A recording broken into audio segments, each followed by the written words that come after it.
YouTubers. We're here at, I think it's Twin Sisters something. I have to look it up. I'll place the title of this place down below. We're overlooking the Columbia River, heading west towards the Pacific Ocean. It is sunrise. There's a small spot off the side of the highway, or the road that kind of cuts through here. Makes for a pretty nice view and drive on your way to the Columbia River Gorge. Never been up here before, so it's kind of a scouting trip. So found a composition that I'm going to shoot this morning. There was a little bit of color earlier, so hopefully I can put that into the image. But I've got a tree. I kind of show you behind me here. So I've got a tree and there's a shed / farm building down that direction, and then you're shooting down the Columbia River. So hopefully here soon the sun will come up over the hills that are behind you at this point in time and cast some nice light on the scene. The sun's getting close to coming up over the ridge.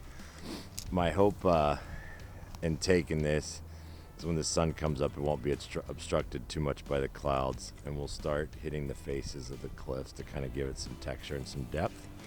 So that's the plan, and then also to illuminate the tree. So sit here and wait a little bit. It's about 20 minutes after sunrise, so it should be just a moment here before the sun starts to breach or come over the crest. This is kind of what I'm looking at.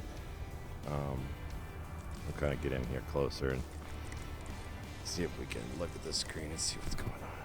So trying to get that tree off to the right, and then we've got the grain building off to the left. It's in this little like indentation of the hill in front of me, and the river. It's not really coming into focus, is it? Alright, for this shot I am focusing towards the back of the gorge.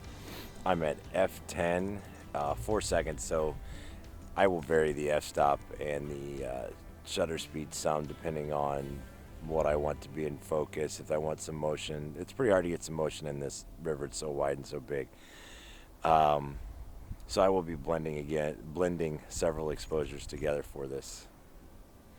All right, we're here in Lightroom. So this is the original image that I had taken. This is what I ended up with. So this image here, it has been put into Photoshop. There are a couple different images that are blended together.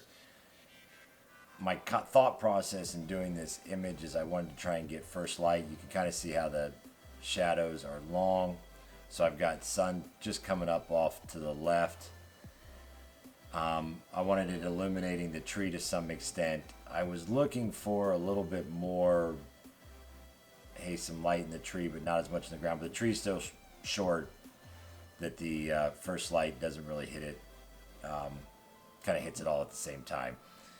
The mountain sections over here, the gorge, I definitely wanted to accent some of the light that was hitting those in different spots, and then take care of the sky some. So here's the file that I edited. This is kind of what I ended up with. Right now this is off the brushes here. You can kind of look and see what I did in each spot. As these light up in red, you can kind of look off to the sides. So this was just darkened it down just a little bit, trying to not draw too much attention off to the sides. This bush was heavily collecting light in the initial photo. Let's go ahead and jump over that real quick. So I wanted to tone this down, as this is not the center of focus as much as trying to get this tree in focus. So here is the pulled some shadows. I want a little bit of detail that was in this area. And then for this section over here, I was kind of lightening this up in an attempt to pull shadows and also kind of give the viewer's eye a little bit of an S-curve. Kind of leads into the gorge now towards the end. You kind of also have the tree, which is also framing the gorge just a little bit here.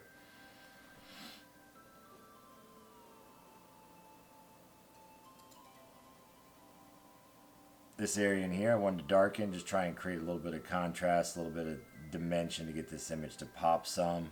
Over here we also darkened down the exposure a little bit as well, just to kind of keep the eye from falling off the edge of the image. I did brighten up a little bit here as well to get the I guess grain elevators and kind of the farm building that's down that way. I'm not real specific as to what building that is.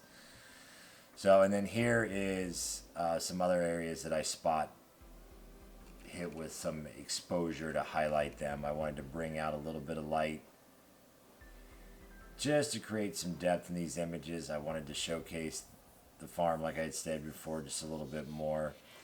Get a little bit of highlight in some of these plants just to kind of move you through. I did do one radial filter here, just trying to pull the highlights and lift the shadows just a little bit, and just a hair of exposure, just a little more, once again, to draw some attention to the tree, kind of separate it from things. I had looked at doing, sometimes I will use range masks. Those are a nice little tool to have where you can kind of take some light away from the shadows.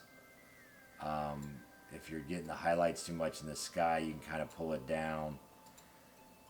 Just get items into the tree. And as you move these around, you can kind of see what it does. I chose in this case not to do any of it. I don't know if that's the right answer or not, but that was kind of what I chose. I felt like the highlights that were kind of being pulled out of the sky right in here didn't look too unnatural compared to the rest of the image, and it also still kind of brought your eye to the right spot and kind of gave you an opportunity to funnel through the image and look at that. So I'll go ahead and return that back to normal. And then what I usually do at the end of an image is frame it.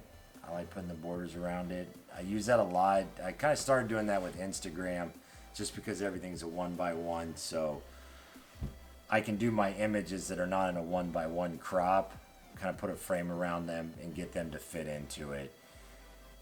Sometimes I use that to display on a second slide page. Just kind of depends on how I want my Instagram to lay out. But ultimately, this is what I was looking for. This is what I came up with. I'm pretty happy with it. I do have another image that I will show at the very end of the image. I'm not going to go into Lightroom about it.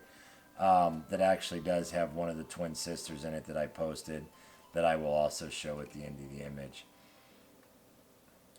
So thank you very much for watching today. If you liked the video, let me know. I hope to do these a little more regular. I know things are a little difficult at this point in time with the virus that is running around, and so I'm trying to use this time also to kind of set some business things up in the motion. I had some showings I was going to do, some artwork that are in the next month or so. I'm not quite sure how those will look at this point in time. I probably will do a video here in the future is kind of what I'm doing in this time to be as useful as possible. I think while this is a little bit scary for a lot of people, I think it's a great opportunity to kind of hone in on what you want to do and then also learn some new skills. You can address that website that you've been wanting to do. You can go through some videos, learn some different techniques, maybe do some product photography. I like to play around in the garage every once in a while with some bottles. So go learn something new, improve on something that you're doing, and maybe out of this we can all become a little more efficient, a little more educated also. So Thank you for watching, and I look forward to seeing you the next video.